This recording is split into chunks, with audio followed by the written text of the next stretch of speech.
Hi, everyone. This is Andrea, and I have decided to do my Module 10 discussion post as a video. And if you're visual, you might appreciate the slides. And otherwise, settle in. And here's my review of leading with cultural competence.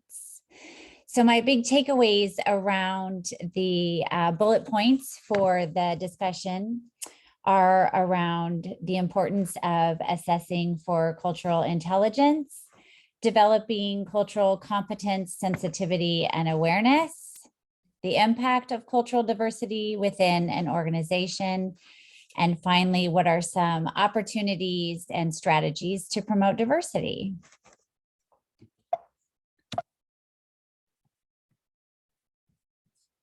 So for assessing my cultural intelligence, first I'll stick to like a broad category, and I'll just say that what I recall from the Livermore text is this quote where he said, "What gets measured gets improved."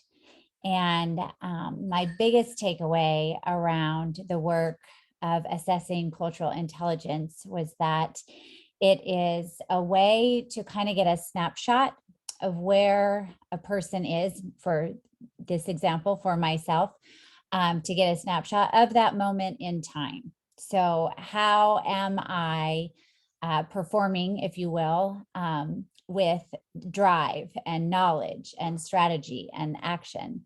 And I didn't have any idea until we took the assessment. And then you can see there, I just put on the screen my results. And so my highest area being CQ drive, I thought about how can I use that to then push my CQ knowledge, which was my lowest area. And when I look at the subdimensions of CQ knowledge, that business, values and norms, sociolinguistic, and leadership, those subdimensions, it makes perfect sense to me why my CQ knowledge is the lowest. But I am super motivated, and I do enjoy learning not only about concepts, but also about people and culture. So I certainly can use my CQ drive to improve my CQ knowledge. And so the importance, I guess, if I was to wrap that one up, the importance of assessing cultural intelligence is to find out where either a company or an individual or a group of individuals is compared to where they want to be or where they need to be. And then you can make an action plan from that. Next up, my biggest takeaways around developing cultural competence, sensitivity, and awareness. There was a study that Lawrence et al. Did in 2017, and it was all about the impact of metacognitive cultural intelligence and how that plays out. And what their study showed is that employees who were higher in their metacognitive cultural intelligence, they were a valuable asset for their companies because they were better at recognizing when adaptations needed to happen. They were also better at just being open to new experiences in general. And so they were able to act on that new learning. And then the other great thing that I learned from Livermore is that it's our experiences. So it's not just those metacognitive strategies of, being mindful and reflecting and taking on another's perspective, but also just the experiences that we have in life. So trying out new food, experiencing other art and culture, kind of learning another language, and being surrounded by and learning about the cultural systems that are in place. For example, how do they view religion? How do they view government? Those types of things. And then using that knowledge to plan like like an intentional plan for how you want to move forward in that particular culture or in that particular scenario. And then thinking about like, how's it going, right? In the moment, right? Being able to shift to like being aware of how it's impacting the people around you. Is it successful, right? That checking piece so that you can monitor and adjust. So my biggest takeaways was just that it can be developed. It's not a one and done type of a deal. You can keep on learning, keep on growing. So what is the impact of cultural diversity within an organization? And my organization is school. So, so when I think of an organization in that way, then I see it as three buckets. So if we have cultural diversity within our organization, then we're going to have an increase in our employee performance. So in that case, teachers, right? We're going to be more creative. We're going to be more innovative. We're going to be able to solve problems in unique ways because we're going to have more heads wrapped around that problem. Our productivity is going to increase, right? When all of those things are there, then what you find is that employees are satisfied. And when they're satisfied, they tend to stay in the job. So less teacher turnover, right? Less employee, movement. And so instead you've got this nice, strong base of people. Well, that kind of then that trickle down effect leads to customer satisfaction. And in the case of school, then the customers are the families, right? And kids. And so they are going to be reaping the benefit of all that creativity and innovation and problem solving and satisfaction. And they too are going to be satisfied, which leads them to be more loyal and to talk about all the great qualities of that organization or school, if you will. And so then that tends to trickle down into increased revenue. And obviously in school, there's not revenue so much as goods and services bringing in a dollar base. But in another organization, you certainly would have an increase in revenue. If your customers are satisfied with the products or services, they're going to tend to buy more, and you're going to have an increase in your tangible assets. But the intangible assets is kind of more what I think about when I think about school and education. And when you have happy students, their families are happy. And when families are happy, they tend to contribute more to the school, whether that's in their areas of expertise, whether it's in volunteering, whether it's in financial resources. So it's one begets the other. And so there is a real return on the investment then for having cultural diversity within an organization. And that made me think about Hubbard's diversity scorecard.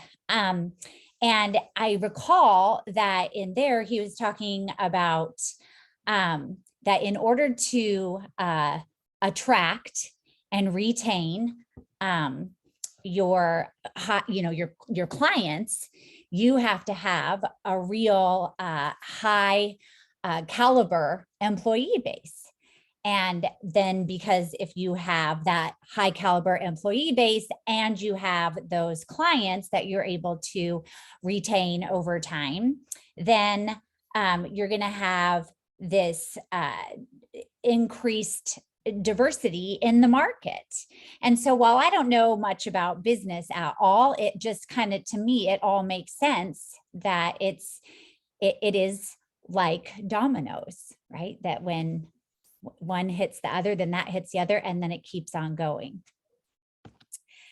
And so what are some opportunities and strategies to promote diversity? Well, my biggest takeaway around that is that there are lots and that there isn't like a magic bullet. There isn't a certain program or a certain workshop that you go and attend. There's not one book that you read.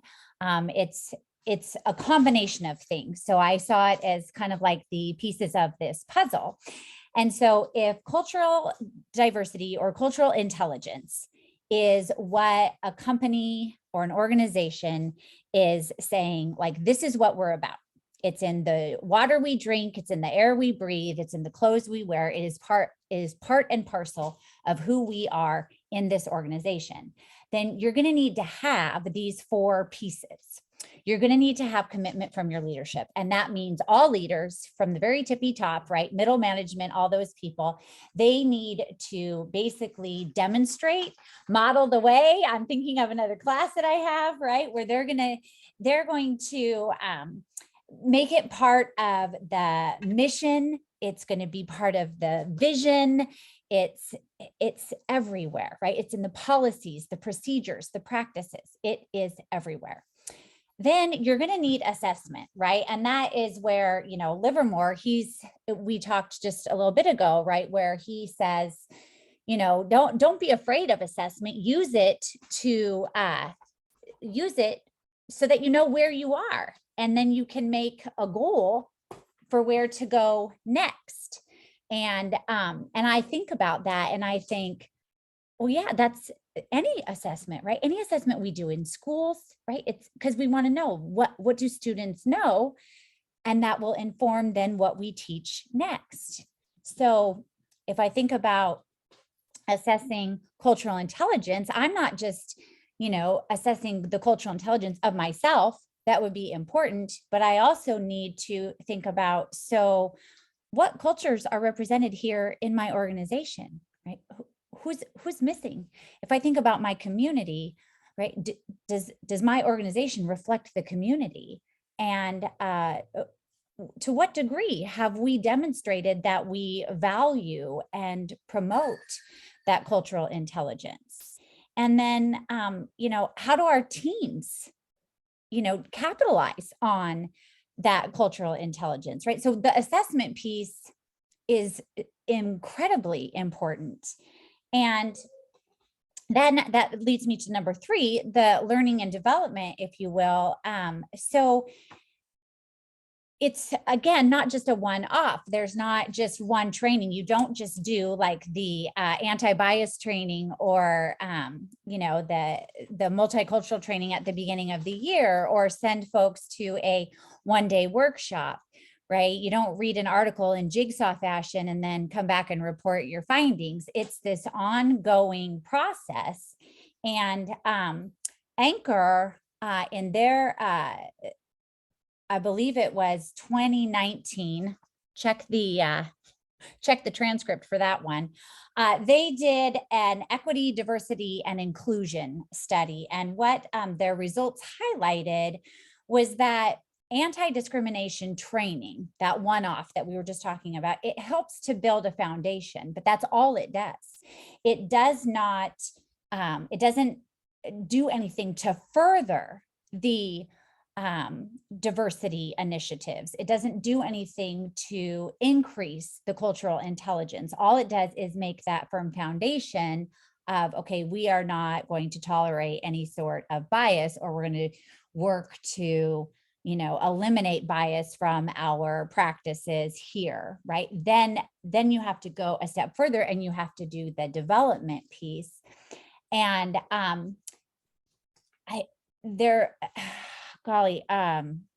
Deloitte, they published a list of the businesses in Canada that were the best managed companies, and their program advisor, Chinmaya Thakori, she said, a successful diversity, equity, and inclusion strategy involves accepting and implementing it as a standard practice within the culture, training, policies, skills, and every single aspect of the business. And so it highlights not only that we have to learn, but then we have to develop, right? We have to continue to progress and continue our learning, right? It's just going to always be this ongoing process. And then finally, number 4, for hiring and promotion, it's really the takeaway for me around that was that when you are in HR, you could really use that 4 capability model, the drive, knowledge, strategy, and action. You can use that to reflect on everything, the questions that you're asking, the policies that you're instituting. What is the mission and vision? Does it promote respect? Are you attending to religious and other cultural practices among your personnel, right? Like I'm thinking dress code and holidays or events that are celebrated, that kind of thing. And then the promotion, like how are we promoting that culturally intelligent performance, right? Like what is it that we're calling out?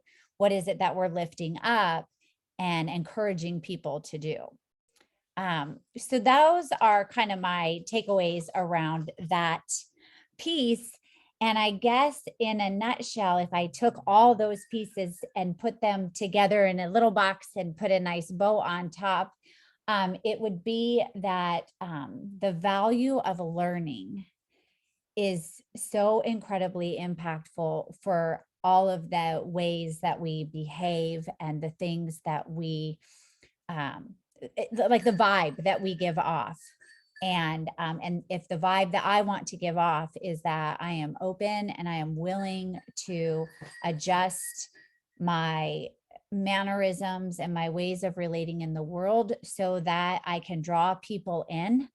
And by drawing them in, then I can learn from them. And my work environment and the outcome for my students and my families is the better for that, then I am all in on this cultural intelligence journey. And I thank you for listening, and I'll see you on the other side.